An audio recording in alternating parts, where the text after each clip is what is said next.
Oke, Assalamualaikum warahmatullahi wabarakatuh, sahabat petani dimanapun Anda berada. Pada malam ini saya masih berada di kediaman Ayah Manjel, Profesor Dr. Maman Manjel. Nah, seyogianya sore tadi saya sudah harus pulang ke Jakarta, tapi karena banyak hal yang rupanya dari pembicaraan kita sore tadi yang perlu saya gali lagi dan kita gali bersama dari Ayah Manjel. Nah, dari pembicaraan tadi ternyata beliau juga bukan hanya seorang yang ahli dalam bidang dunia pertanian atau pemupukan, tapi beliau juga adalah seorang herbalis andal. Di samping itu karena beliau mempunyai latar belakang dokter dulu ya, ayahnya juga punya dokter medis. Nah, kemudian beliau juga belakangan lari ke dunia herbal. Nah, salah satu hal yang pernah saya dengar dari produk beliau di herbal itu adalah ini ada madu ya, madu ini. Jadi memang madu ini jadi apa? Jadi pertanyaan besar bagi saya. Kok seorang herbalis jual madu, walaupun kita tahu ya bahwa madu ini pun memang mempunyai khasiat untuk kesehatan. Nah, cuma yang belum kita tahu dari pembicaraan tadi saya sore dengan Ayah Manjel, ternyata madu ini ada modifikasi ya, modifikasi dengan herbal. Nah, bisa nggak Ayah ceritakan ini apa saja modifikasi ini di samping yang murni ya? Nah, mungkin jelaskan dulu ya, ini yang harus madu ini dari mana dulu dapatnya nih? Yang harus dipahami adalah pengertian madu itu sendiri. Oke. Di masyarakat banyak orang yang nggak ngerti madu yang sebenarnya dibilang madu itu yang mana. Oke, ya. Karena madu itu yang saat ini beredar di kita lah ya, itu ada empat kategori. Oh, 4 kategori. Oke. Madu murni itu ada 2 kategori. Satu, madu murni memang betul-betul ada dari nektar. Nektar itu yang diambil dari bunga serbuk sari, putiknya itu nektar yang nempel nanti ke limbahnya. Tapi ada awas, dia murni madu, tapi dia tidak diambil dari bunga. Oh, dari bunga. Tapi dikasih makan. Oke, ya. Itu yang disebut madu siropan. Murni sih, tapi madu siropan dikasih makan gula. Oke, jadi bukan dari nektar itu. Bukan dari nektar. Oke. Ada lagi disebut madu oplosan. Maksudnya? Itu bisa jadi 50-50. Entah dengan sirup lah, dengan gula lah, gitu kan. Yang paling mengerikan ada lagi madu sintetis. Jadi manisnya bisa diambil dari apa? Dari gula. Yang paling mendekati rasa madu itu gula dari singkong. Oh, gula singkong malah. Gula singkong itu mendekati rasa itu. Tambah esensial. Oke, ya. Ini yang paling bahaya. Iya, benar. Dia bukan madu sebetulnya. Gula plus esensi. Ya, Oke lah. Ini yang harus dipahami. Jadi orang kalau nanya, kadang aku kalau jawab suka pakai canda. Ya, madu murni yang gimana? Kata aku, madu murni adalah yang diambil dari lebah, yang ngambilnya dari nektar bunga. Itu madu murni yang benar. Nah, itulah yang benar-benar madu bisa menyehatkan. Kenapa? Karena gini, oke lah, madu oplosan pun tetap keluarnya dari lebah-lebah juga. Oke. Tapi dia dikasih makan. Apa kekurangannya? Dia tidak akan punya enzim. Karena enzim itu datangnya dari nektar loh. Semakin banyak nektar bunga yang nempel di bawah oleh lebah, semakin banyak enzim yang dikandung oleh madu tersebut. Dan enzim itulah yang sangat potensial untuk penyembuhan penyakit. Kalau air madunya itu kan cuma gula. Ya. Nah, terus ada lagi tambahan apa? Ada yang namanya bipolen. Itu yang dari bunga juga. Bipolen, nektar, sama ludahnya. Apa tuh? Propolis disebutnya. Propolis ya, benar. Ya kan? Nah, ketika 3 ini ada, itulah madu yang disunahkan jadi obat paling mujarab kata Rasulullah. Iya. Ini harus dipahami.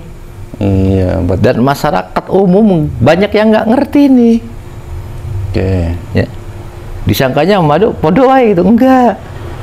Jadi madu mana yang bisa menyehatkan? Madu yang mengandung 3 tadi. Ya. Ada enzim yang dari nektarnya, ada bivolennya, ada propolisnya. Kalau air madunya itu kan gula kandungannya. Oke. Ya. Nah, 4 inilah yang disunahkan jadi obat menurut dalam Islam kata Rasulullah Nabi Muhammad. Nah, itu yang 3 ini nggak akan sama seperti ini. Oh, iya. Jadi, ya kami minum madu, tapi kok nggak ada efek gitu ya? Gini-gini aja. Iya. Nah, artinya dia salah konsumsi jenis madunya. Tapi di sini ayah nggak bisa nyebutin merek, itu kode etik nggak enak. Yang jelas carilah komunitas atau orang yang betul-betul bisa dipercaya dia menjual betul-betul madu murni tadi. Madu murni yang mana? Madu murni yang lebahnya ngambil dari nektar bunga. Karena akan mengandung bivolen, mengandung nektar. Ketika nektarnya ada, insya Allah enzimnya banyak. Dia mengandung juga propolis dan mengandung zat-zat yang bermanfaat dari gulanya, dari air madunya. Jadi paham ya? Ini yang 3 ini yang madu yang sebenarnya. Nah, insya Allah kami dari KP2M ini asli 4 ini yang kita pertahankan. Makanya kenapa? Makanya tadi ketika Bang Nap, kok kenapa aku kok main ikut-ikutan jual madu? Iya, saya pun juga itu. Karena aku pingin ngasih yang sebenarnya, madu yang sebenarnya yang seperti dibilangkan oleh Nabi Muhammad, yang seperti ini. Itu. Karena jujur, sekarang ini banyak seri yang jelas, apalagi madu sintetis banyak bener itu. Iya. Tapi kita nggak bisa ngomong ABCD, enggak lah. Oke lah. Yang penting masyarakat juga harus paham bahwa madu itu ada berbagai jenis. Madu murni yang dari nektar bunga, ada madu murni tapi dari istilah itu siropan gitu ya, madu siropan karena dikasih makan, kasih minum gula gitu, kayak sirop. Ada juga madu oplosan, madu murni tapi dioplos nggak murni, artinya persentasenya nggak 100%. Nah, yang paling parah ada juga madu sintetis. Ini 4 kategori ini yang harus dipahami oleh masyarakat. Nah, kami dari KP2M merasa tersentuh, ingin menyajikan yang betul-betul murni, yang seperti disunahkan madu itu untuk pengobatan.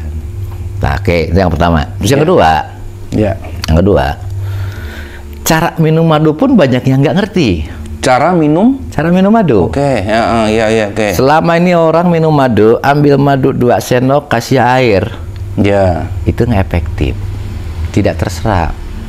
Jadi yang disebut kalau pingin benar-benar sembuh sebagai pengobatan, minum madu ya minum madu murni, nggak boleh tambah air apapun, nggak tambah air nggak boleh. Jadi murni. Misal nih, namanya juga minum madu, bukan minum air madu. Oh iya benar. Oke. Ini untuk pengobatan loh. Kalau niat kita pingin pengobatan menyembuhkan suatu penyakit, minum madu, bukan minum air madu. Kalau hanya untuk menjaga stamina, metabolisme, boleh minum air madu. Artinya madu 3 sendok dikasih air setengah gelas, boleh. Tapi kalau untuk pengobatan wajib murni. Setelah itu di apa? Nah, masuk air lagi? Oke. Berapa dosisnya? Nah, itu tergantung berapa tingkat kekuatan metabolismenya. Sanggup 3 sendok silakan, sanggup 5 sendok silakan, sanggup setengah gelas silakan. Karena tidak semua orang metabolisme sama. Ada yang 3 sendok kuat, 5 sendok dia merasa panas.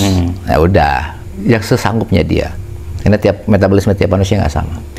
Jadi sekali lagi, kalau untuk pengobatan madu murni jangan dicampur air.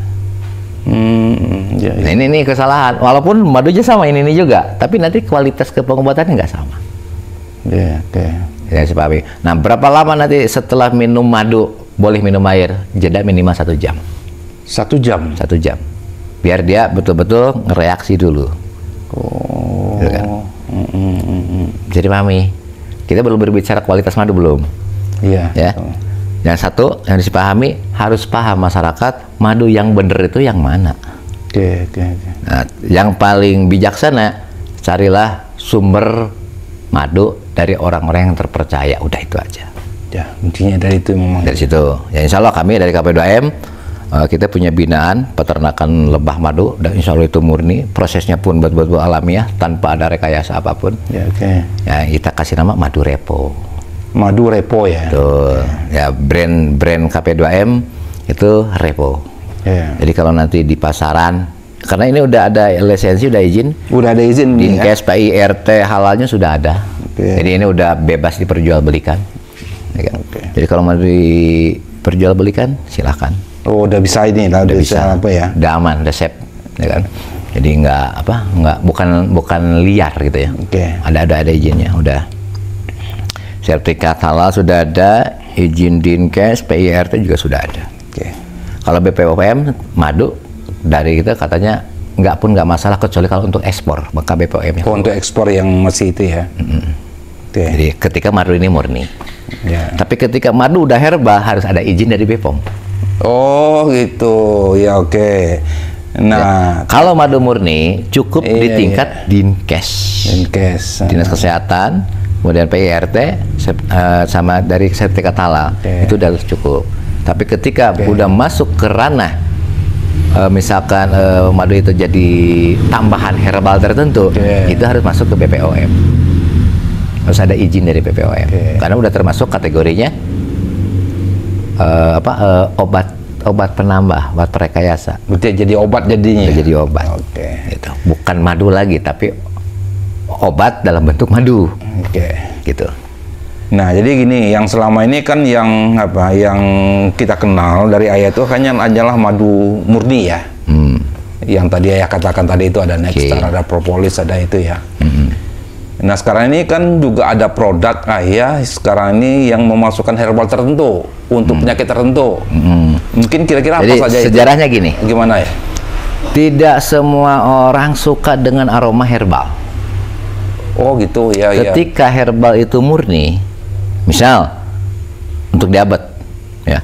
Untuk diabetes itu biasanya kan obatnya itu bahan-bahan herbalnya itu dari bahan-bahan yang satu rasanya pahit.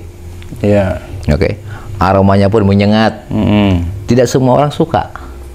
Akhirnya ada yang dibikinkan kapsul biar nggak kecium, biar nggak kerasa pahitnya. Nah, kami misalnya alternatif. Biasanya orang kalau madu pasti suka semua. Iya. Makanya kita padukan obat herbal diabetes, ya kan? Oh, ada diabetes. Kita oposkan dengan komposisi madu. Akhirnya keluarlah Madu Repo khusus diabetes. Oh, jadi ada madu khusus diabetes. Ada madu khusus untuk kanker. Untuk kanker juga ada? Ada, sesuai dengan permintaan orang. Oke. Ada madu khusus untuk jantung. Penyakit jantung. Penyakit jantung. Ada madu untuk HIV. HIV juga? Insya Allah kita bisa bikinkan, kita itu kan. Maksudnya HIV itu kan virus ya? Tuh, pokoknya darah tinggi, jantung, diabetes, kanker, HIV, lambung, itu bisa kita bikinkan madunya. Custom. Oh, custom. Kalau murni, insya Allah banyak. Jadi itu sesuai dengan permintaan dan sesuai dengan keluhan. Betul. Dan itu dibuat dengan secara massal, ya? Enggak juga. Oh, enggak ya? Enggak. Maksudnya jadi gimana kita, ya? itu tadi custom tadi. Oh, custom. Kenapa? Karena gini, tidak semua orang, walaupun oke lah dia diabetesnya sama, tapi kan diabetesnya ada tipe A, ada tipe B. Komposisinya nggak akan sama. Herbalnya nggak sama. Komposisi bahan bakunya nggak sama. Jadi kalau orang kena diabetes lah contoh ya. Kalau seandainya dia ingin Jadi gini sederhananya. Gimana? Jadi ketika ada orang misalkan nih butuh pengobatan herbal dari kita, maka kita pasti akan nanya keluhannya apa. Oh gitu ya. Kalau dia pernah dimediskan, kita minta rekam mediknya. Oke. Dari situ kita tahu, oh ini kategori, seandainya anggaplah diabetes ya. Nah, diabetes tipe apa? Tipe A atau tipe B atau gimana? Dari situ kita bikinkan herbal, karena tipe A sama tipe B nggak sama komposisi herbalnya. Iya. Ini yang mungkin orang-orang belum begitu paham gitu kan. Betul. Makanya untuk yang seperti ini, tanganku sendiri yang raciknya. Oh, langsung ayah sendiri ya? Aku sendiri yang ngeracik. Dan itu banyak sesuai dengan permintaan. Betul. Oh, begitu. Berarti tidak dibuat massal gitu ya? Tidak dibikin massal. Oh. Karena kan kita sendiri nggak tahu kan gitu. Oke. Ya kan? Contoh itu yang pertama. Terus contoh yang kedua, misal kanker. Kanker kan macam-macam. Ya kan? Kanker otak, kanker paru-paru, kanker rahim, herbalnya nggak sama. Walaupun sama-sama kankernya, itu walaupun istilah kita madu kanker misal ya kan, tapi kandungan herbalnya itu tergantung dia kanker apa dulu, racikannya nggak sama. Gitu. Jadi untuk madu kanker nggak akan sama bahan penunjang herbalnya, bahan bakunya dengan madu untuk kanker, misalkan kanker rahim atau kanker payudara misalkan, itu nggak sama. Ya kami lah orang herbalis yang paham gitu. Jadi kenapa itulah kita tidak menjual secara massal ya. Karena kita pun harus tahu dulu ini orang ini ngidapnya sakit apa, kankernya kanker apa. Kenapa komposisi herbal untuk yang digabungkannya di mix-nya itu nggak sama. Nah kalau pengen lebih paham bisa nanti ada diklat herbal, nanti aku ajarkan. Oh jadi nanti ada diklat herbal? Ada. Ketika orang aku herbalis, itu herbalis yang tidak bisa dipertanggungjawabkan ketika dia tidak punya sertifikat herbal. Harus yang itu pun sertifikat itu harus dikeluarkan dari asosiasi yang resmi diakui oleh negara. Sekarang ini untuk mendapatkan sertifikat herbal